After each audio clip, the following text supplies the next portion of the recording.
Welcome to Broadcast Astrology, Insight for Humans. This is Lisa Pesnichek. And I'm Sarah Beckner, and we're here to deep dive into the fascinating world of astrology. We offer monthly forecasts based on the new moon charts looking at world astrology, using both neoclassical and Uranian astrology techniques. In addition to the forecasts, we offer blind chart readings, interviews with notable guests, and much more. So keep listening as we bring you Insight for Humans.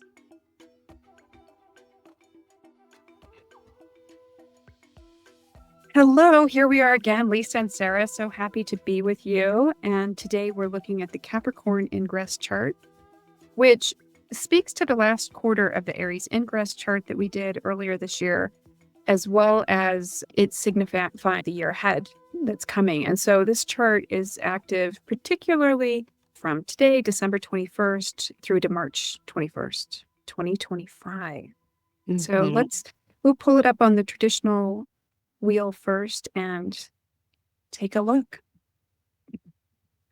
So here we have the Capricorn Ingress for 2024.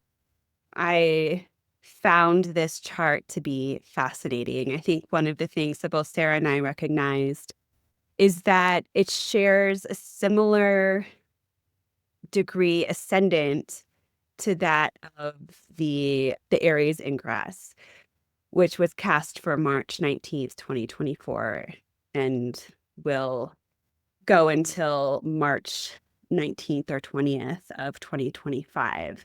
So how these charts tend to work is that these quarterly charts nest inside the larger Aries Ingress chart. And so the general theme for this year has been very much Poseidon conjunct the ascendant and Uranus conjunct the descendant. We've seen these themes play out, and we've spoken to them over and over again through different new moon charts and other timing techniques. But I just wanted to point this out because I almost feel like this Capricorn Ingress chart saying, hey, remember the promise that we made at the Aries Ingress when the sun entered Aries and this astrological new year began, that there will be disruption in the various types of relationships that we have this year. And Sarah and I looked deeper into this out of curiosity, and we'll get into that. This Capricorn Ingress is really driving the themes home that were initiated in March of 2024. I think we keep this up for just a second because we've been talking so much about the role of Uranus this year. And certainly it has been surprising and it's been an interesting year. But I think in this quarter, the potential of Uranus is really going to be potentiated. It's really active. And when you compare these charts side by side, you see a lot of little interesting things too. For example, we had that moon Volcanus conjunction in the 9th house in the Aries Ingress. And now Mars in the chart is sitting next to exact aspect conjunct Volcanus in this chart.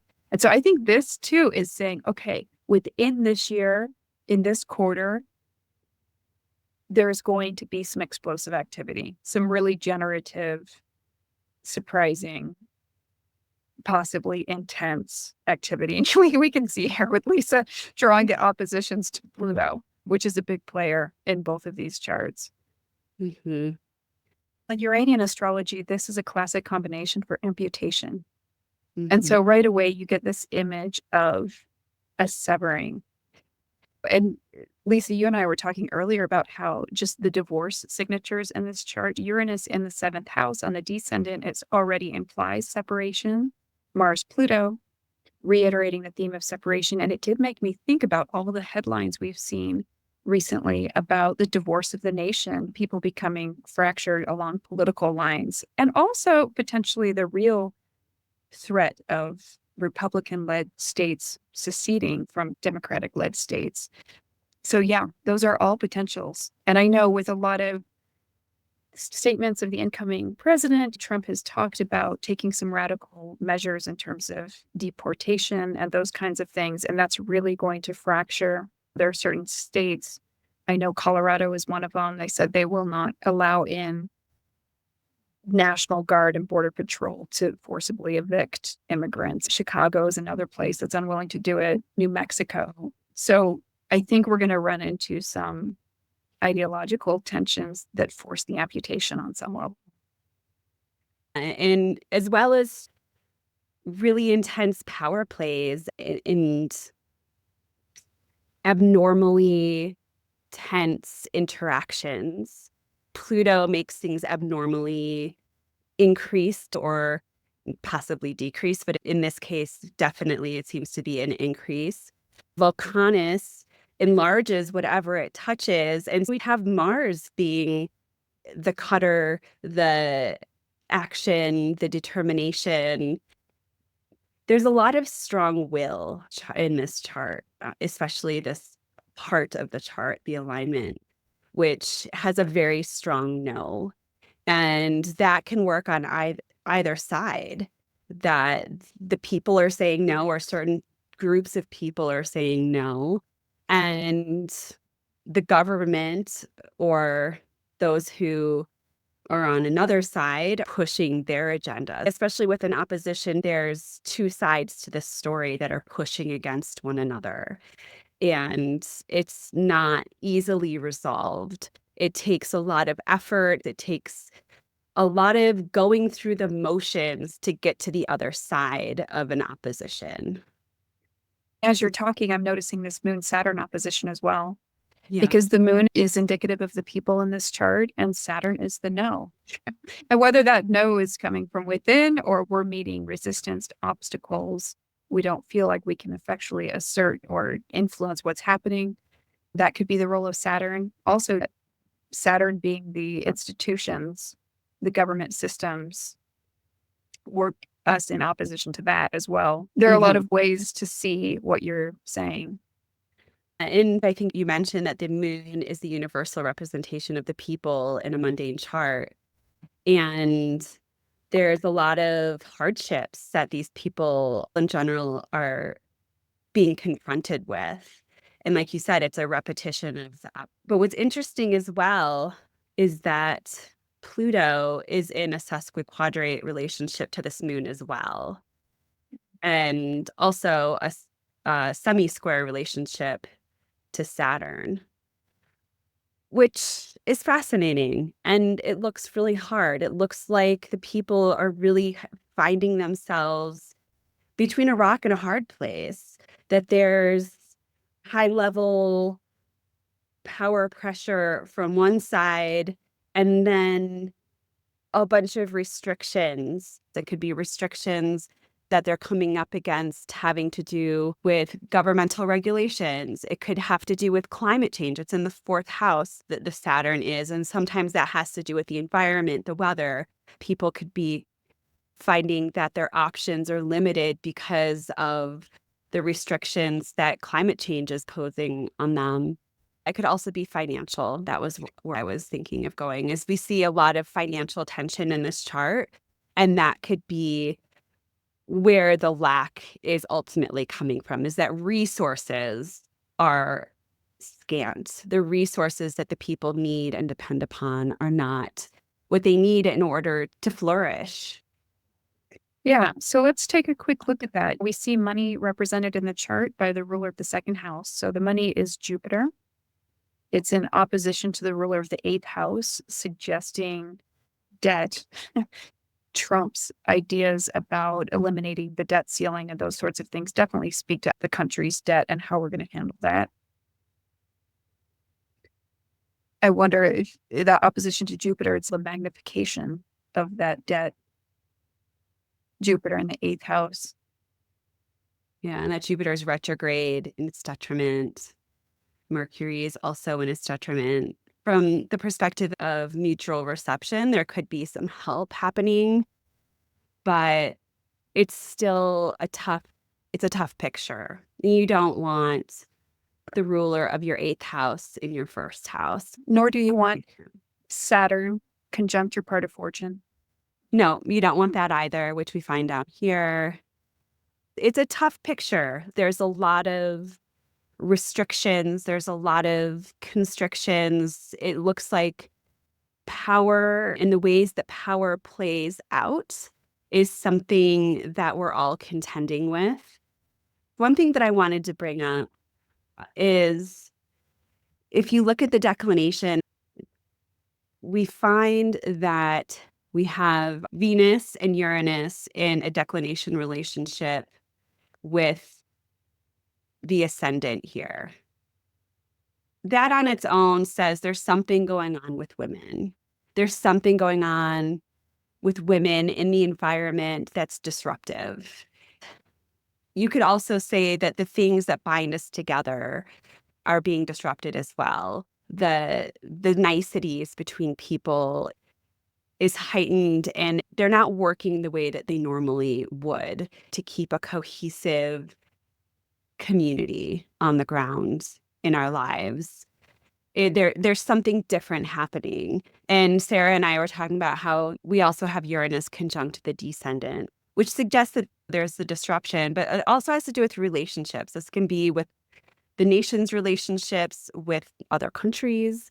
It can be relationships in general, like the state of marriage and relationships in the United States. I actually did some research to see if there was anything happening in the Supreme Court as far as marriage or gay marriage. And I didn't see anything. But in my research, I found that the descendant also has to do with women and to some degree, women's rights. And this made me wonder if women are hitting the streets this year or during this time and protesting, really rising up with the abortion rights. Maybe there's some further legislation or activities around that. I'm not sure what exactly this points towards. It could also be the LGBTQ, what comes out of the jurisdiction, the Supreme Court that happened later in 2024. So those are my thoughts about that. So I did see in Scientific American today that they published an article called How Feminism Can Guide Climate Change Action. And I Yeah. think that there's a piece about women, like you're saying, but also Venus in this chart rules the seventh house of foreigners, relationships with the outside world. And so Mhm. we have Venus in a square relationship with Uranus. We have Uranus on the descendant in the house of foreign relations. So even outside of declination, there's just a lot. I think it's one of the major themes of this chart. Mhm. There's the money piece and there's the foreign relation piece. Mhm. And they're probably tied together because so much is happening. And I know some of the actions that Biden has taken as he prepares to leave office are stirring up some things, foreign relations, with how he's dispensing money. I know that billions of dollars have been made accessible to Iran again.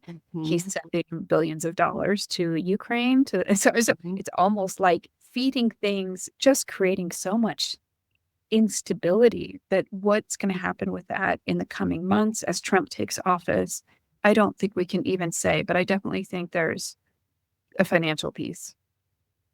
Absolutely. And you're right about the seventh house can also be countries that we have a bordered relationship with who are on our borders.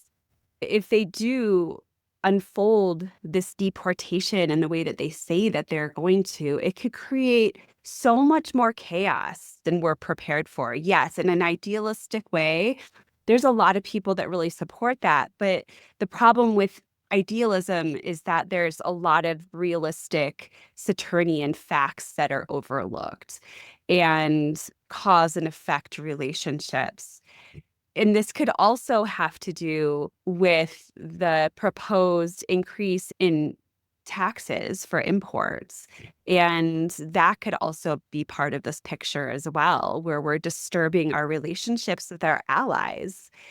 And it's affecting us in our own country financially in a negative way and restricting the way that we're able to flourish financially as a country. Well, yeah. And again, in the days leading up to this chart, there's all sorts of headlines about people were rushing out to buy cars and appliances and such, fearing the tariffs and the impact on prices when Trump actually takes office.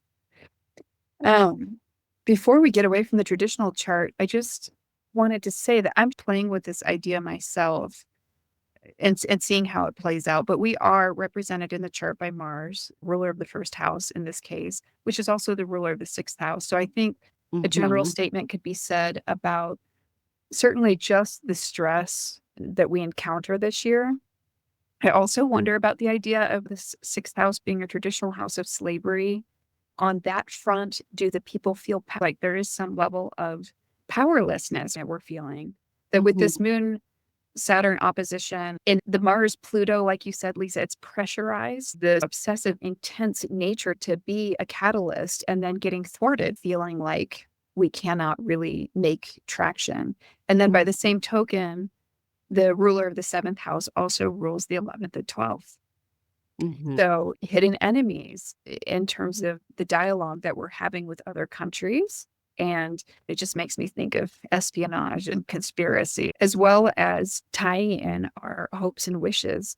And does that make us somewhat blind to the potentials for in these negotiations, seeing what is really there? The 12th house being a place we don't readily see. And maybe that's part of the delusion is there are certain things we're after, there are certain things we want, and that keeps us from recognizing the insidious undertones.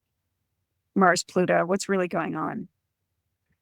Yeah, absolutely. I think it's worth just saying that this chart is the precursor to when both Saturn and Neptune move into Aries. Neptune will move into Aries March 30th, and then Saturn moves into Aries May 24th, 2025. And that's going to be really important. That's going to be something that we're going to be talking about a lot next year because this Saturn Neptune, they're working towards their conjunction in February of 2026. But they're going to be really close to one another, moving back and forth over the Aries point. And I guess I just wanted to say that there's this bird flu going around, and it makes me wonder if there's going to be I'm not saying that there's going to be a pandemic like we saw in 2020, but it makes me wonder if something like that could be a bigger deal. I would just say take care of your immune system and make sure you're being vigilant, doing all of the things like washing your hands. So, Yeah, there's something about this coming Saturn Neptune conjunction that just makes me think about the vulnerabilities that are inherent because of our interconnectedness. That what's yes. happening on the other side of the world really does impact us. And maybe as you speak, Lisa, it makes me think that maybe this could be something that because it's in the fourth house, which is such a more tangible place, the home, the Mhm. property, that maybe it is something that affects the food supply. Or there has been already egg shortages because of bird flu. Mhm. And maybe this is not even just us getting sick, but that kind of Neptunian thing, the dissolution of boundaries Yes. and the creeping diseases and the creeping poisons and the insidious aspect of Neptune that can seep its way into everything. And we're talking about it affecting our structures, our foundations, our sense of Mhm. home, our feet on the ground. Right, so let's bring the dial up.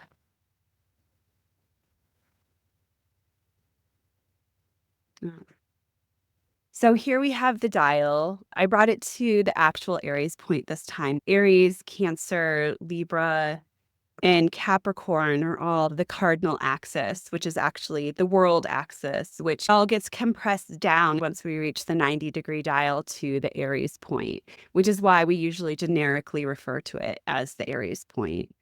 But what's interesting is when we do take it to this Aries point, we see something which can reiterate what we were just talking about with illness or sickness being an issue, which is node Neptune, which on one hand can be that the people who I'm associating with are disappointing to me. So in this case, it would be the country's allies, the United States allies are disappointing.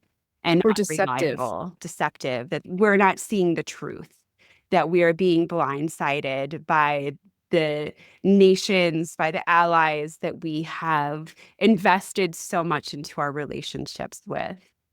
But on another hand, node Neptune can be my that the people in my world are sick, that the people in my world don't have strong constitutions, that there's some sort of ailment that is seeping into their being and weakening them. These are all different possibilities. We never know exactly which side of the symbolic coin that we're going to get, but it's just good to take in all of them. We do have the sun on this picture on the pointer. Mhm. And so it does say something about the president, the leader, either dissolving alliances or things coming up, the leaders intimately connected here with the other people in a way that is not above board. Like we said, deceptive, something unseen, something hidden, something sick. The leaders are, and it could also just be that the leaders have associations amongst themselves that are secretive.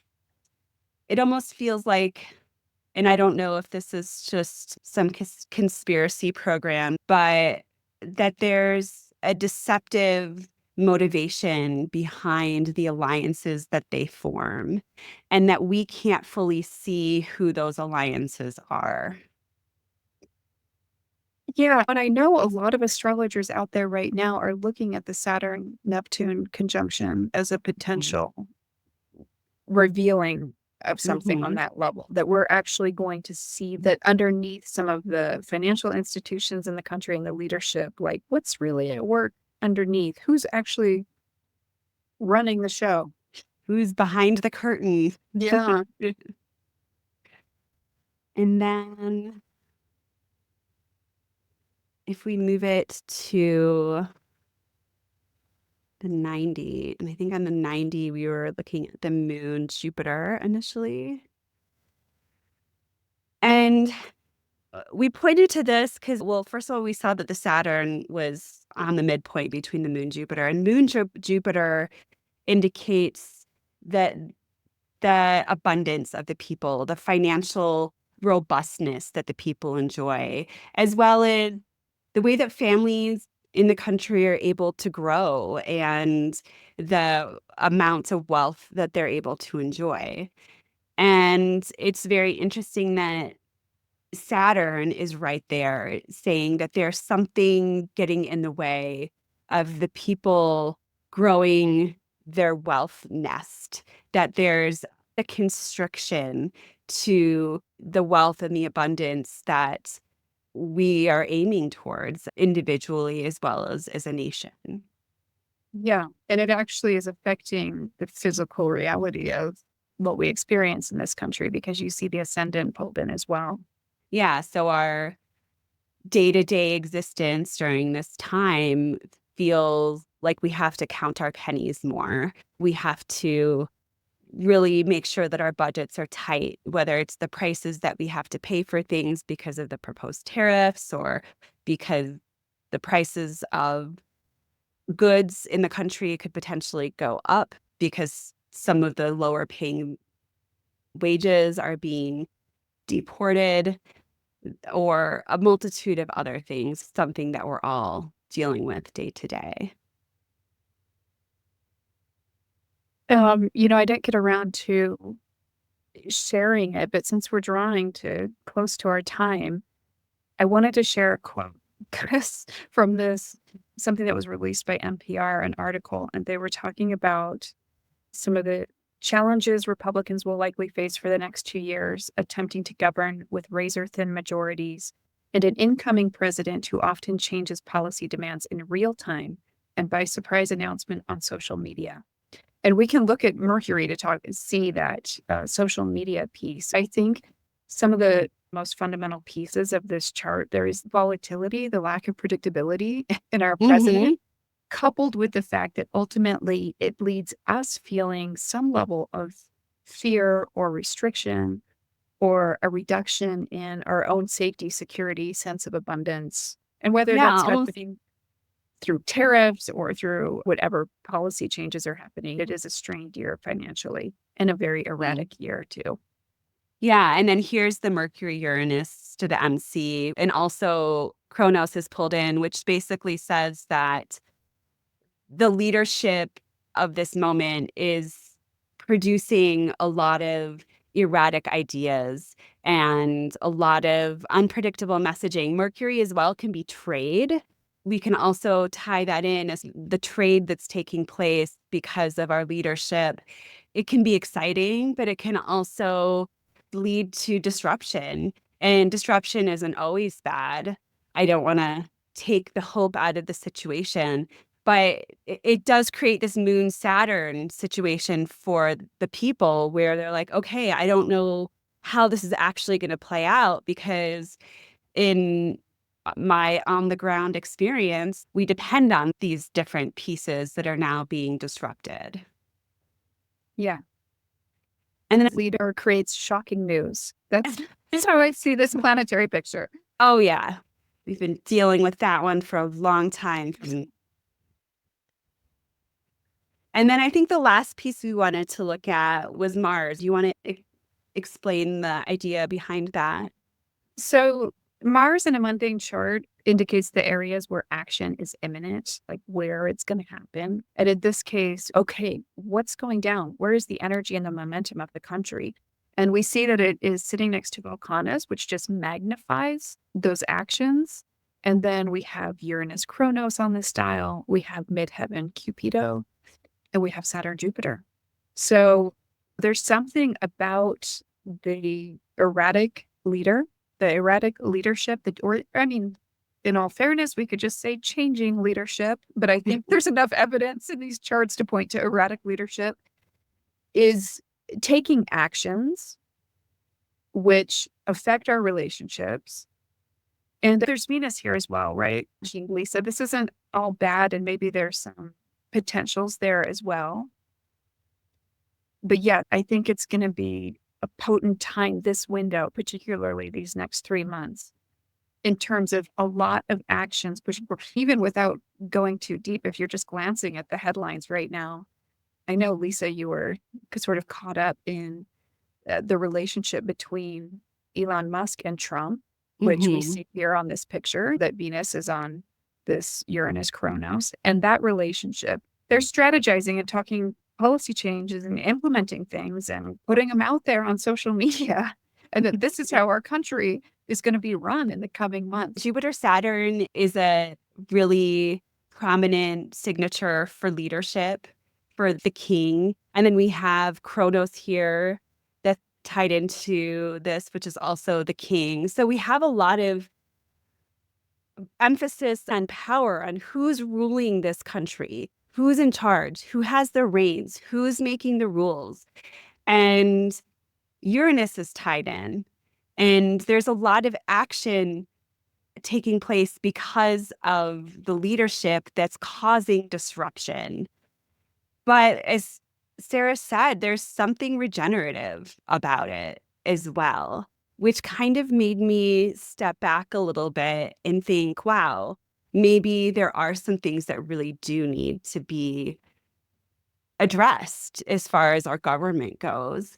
And maybe this is the way that women are really taking a stance and we're hearing their voices more strongly in the context of what the government is putting out there. And maybe that's some of the drive that we see as well.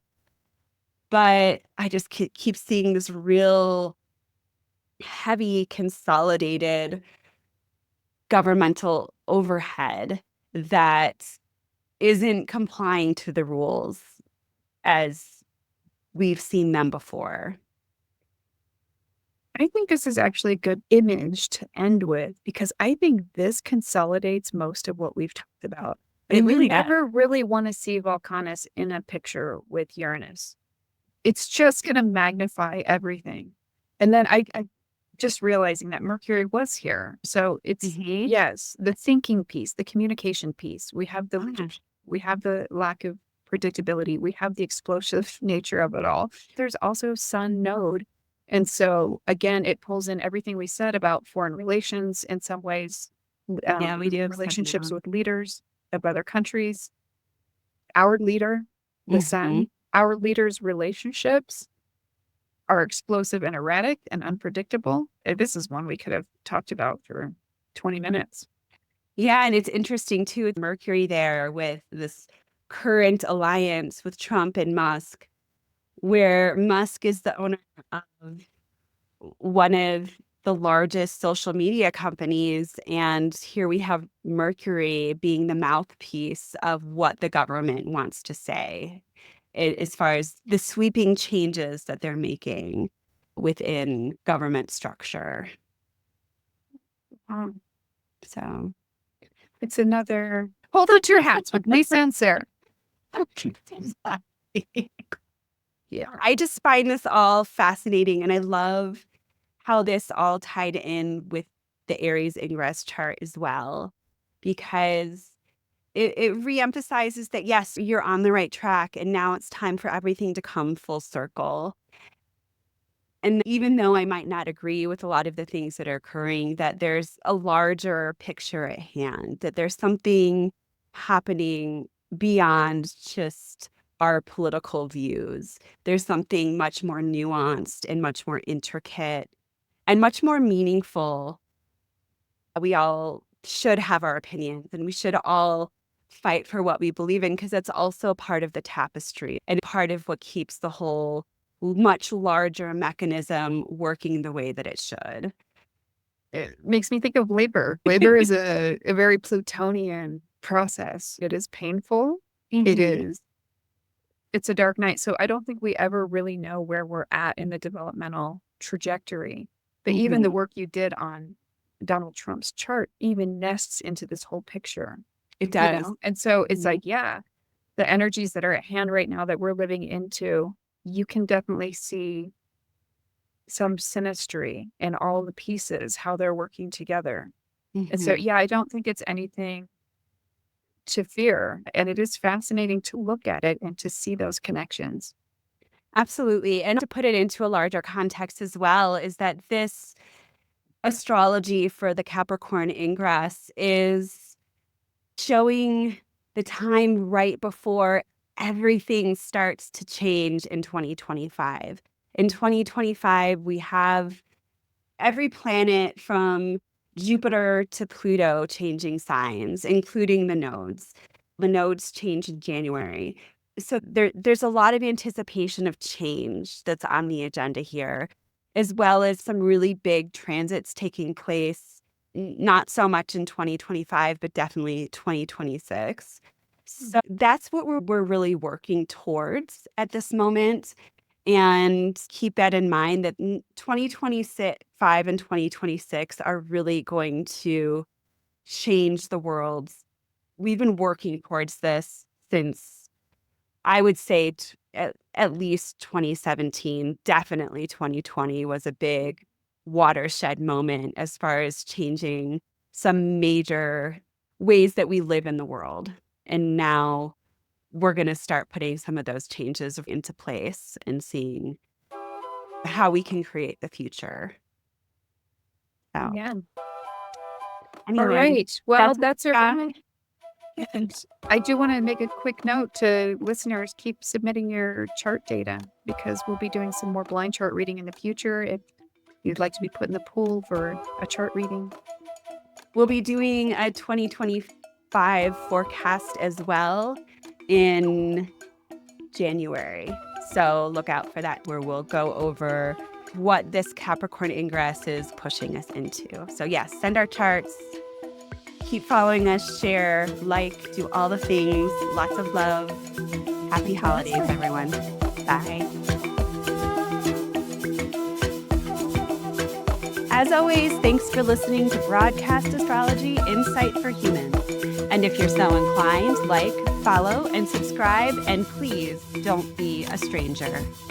Signing off for now. Until next time, humans, keep your gaze upwards on the stars and be well. We look forward to sharing more soon.